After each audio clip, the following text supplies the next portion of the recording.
Pelo sinal da Santa Cruz, livrai-nos Deus nosso Senhor dos nossos inimigos. Em nome do Pai, do Filho e do Espírito Santo. Amém. Louvado seja o nome do nosso Senhor Jesus Cristo, para sempre seja louvado, e de nossa Mãe Maria Santíssima. Ave Maria, cheia de graça, o Senhor é convosco. Bendita sois vós entre as mulheres, e bendito é o fruto do vosso ventre, Jesus. Santa Maria, Mãe de Deus, rogai por nós, os pecadores, agora e na hora de nossa morte. Amém. Salve Maria Imaculada. Quarto dia do nosso caminho do mês mariano, né? Estamos meditando o livro Um Mês com Maria, do Padre Stefano Maria. Ontem nós falamos sobre o tempo para me salvar. Hoje o tema é a morte. Estamos com a imagem hoje de Nossa Senhora de La Salette. Então, La Salette. E todos os dias vai ter uma imagem diferente, até para que você possa despertar o desejo de conhecer essas aparições, tá bom? Então vamos lá. A morte é a porta da vida eterna. Através dela se entra no além. É uma passagem obrigatória. É destino do homem morrer. Está em Hebreus 9:27. É destino do homem morrer. É uma passagem obrigatória. Um destino que leva a marca da culpa original, porque vai dizer a palavra do Senhor, a morte é o salário do pecado. Por isso é terrível morrer. E a morte nos demonstra cruamente quanto é verdade a palavra de Deus, que vai dizer lá em Gênesis 3:19. Lembra-te, homem, que és pó, e ao pó voltarás. Com a redenção operada por Jesus, porém, a morte na graça de Deus é sinal de salvação eterna. A morte na graça de Deus é sinal de salvação eterna. Para os santos, a morte é a entrada do paraíso. São Paulo parece gritar de alegria quando escreve: para mim é um lucro a morte. Por isso, São Tomás Morus, condenado à morte pelos heréticos, no dia do suplício, quis vestir-se com sua roupa mais linda e preciosa. Olha o que fez São Tomás Morus. Quis vestir a roupa mais linda e preciosa, sabendo que ali é a entrada do paraíso, a morte.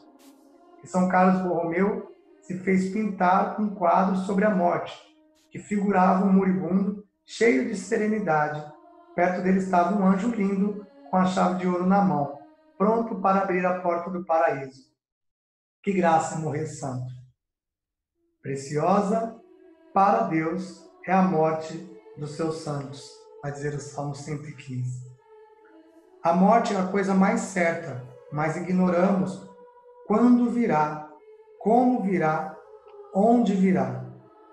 Se pode morrer no seio materno ou com 100 anos de idade. Se pode morrer na própria cama ou no meio da rua. Ao deitarmos, não sabemos se veremos o sol. Ao nos levantarmos, não sabemos se chegaremos à noite. Estamos certos só disso. Não sabemos nem o dia, nem a hora. Evangelho de São Mateus, capítulo 25. A morte chegará como um ladrão, diz a palavra de Deus. Ou seja, escondida e de surpresa. Por isso Jesus nos avisa com energia. Estejais prontos, porque na hora que não creis, o Filho do Homem chegará. Evangelho de São Lucas, capítulo 12. Quão grande deve ser a nossa loucura se não queremos pensar na morte, porque seguindo o que se diz, nos entristece a vida.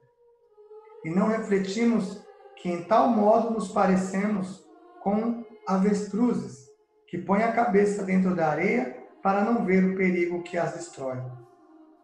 Que tragédia será uma má morte! Só entenderemos na eternidade. O demônio bem sabe quanto é saudável o pensamento da morte.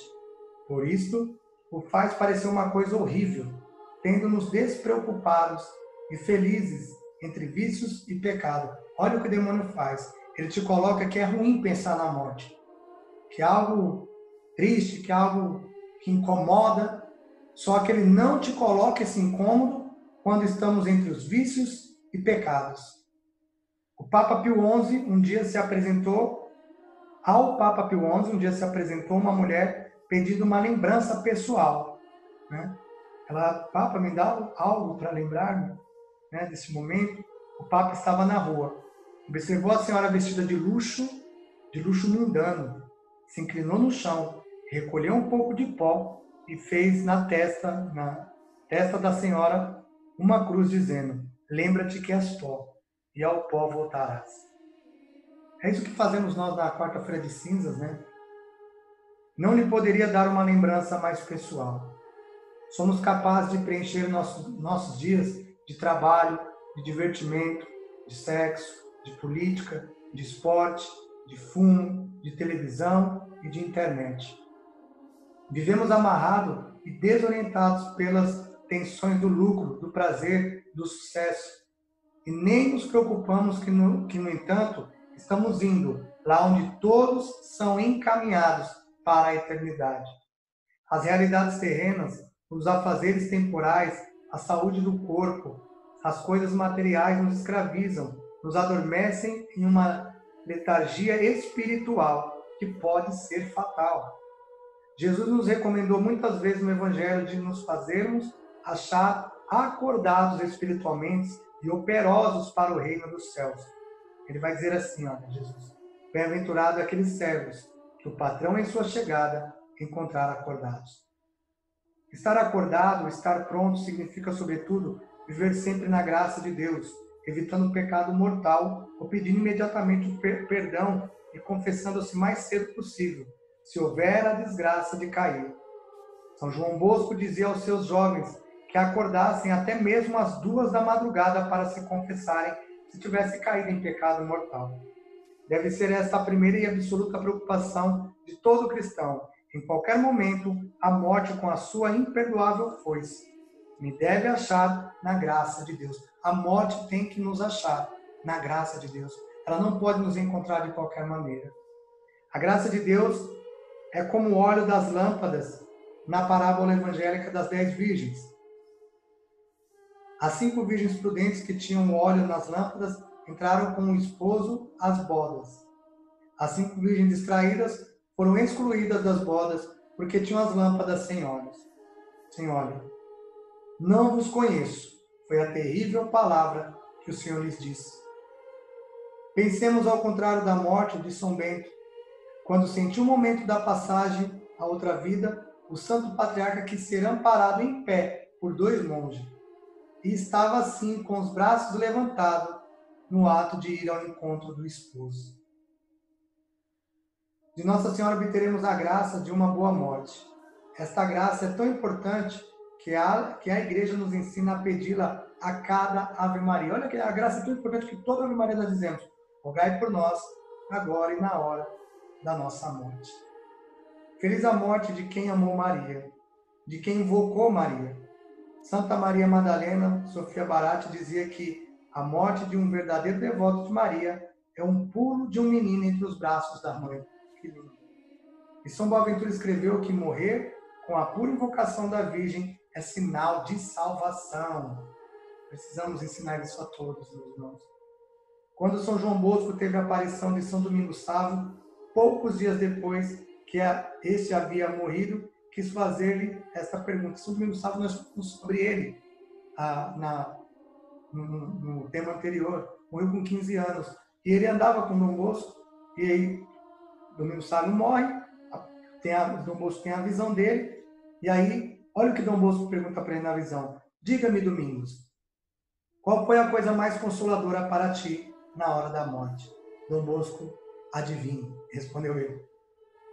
Dom Bosco respondeu: talvez o pensamento de ter bem guardado o lírio da pureza, você guardou ali a sua pureza. Ele disse: não. Talvez o pensamento das penitências feitas duramente na vida, nem isso. Então terá sido a consciência tranquila, livre de todo o pecado? Respondeu Domingos: este pensamento me faz bem, mas a coisa mais consoladora para mim na hora da morte foi pensar que tinha sido devoto de Nossa Senhora. Diga-o aos seus jovens e recomende com insistência a devoção a Nossa Senhora. E aí, como votos, primeiro, oferecer o dia pelos moribundos, Segundo, viver como se fosse seu último dia de vida. E terceiro, ler e meditar a parábola das 10 virgens, que está lá em Mateus, capítulo 25, versículo do 1 ao 13. Salve Maria Imaculada! Amanhã nós estaremos trabalhando sobre o juízo de Deus. Amém.